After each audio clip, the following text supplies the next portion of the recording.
పూజలు చేసేటప్పుడు ప్రసాదాల హడావిడి చాలా ఎక్కువ ఉంటుంది. అలాంటి టైంలో ఈ అటుకుల ప్రసాదం చాలా తొందరగా 2 to 3 మినిట్స్లో రెడీ అయిపోతుంది ఈ ప్రసాదము.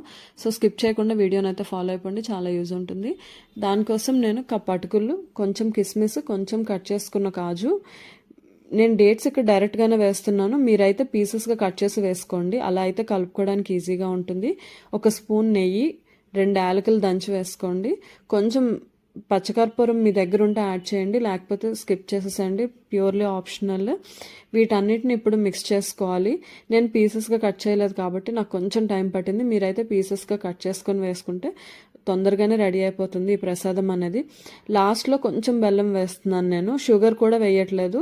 షుగర్ వేస్తే కనుక పాకం దిగిపోతుంది. కొంచెము బెల్లం యాడ్ చేసి మిక్స్ చేసుకొని దేవుడికి పెట్టేస్తే ఈజీగా మనకి అటుకుల ప్రసాదం రెడీ అయిపోతుంది.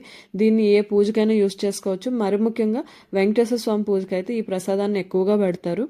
సో రెసిపీని చూసారు కదా, మీరు కూడా ట్రై చేసి ఎలా వచ్చిందో కామెంట్ చేసి చెప్పండి. Like, share and subscribe.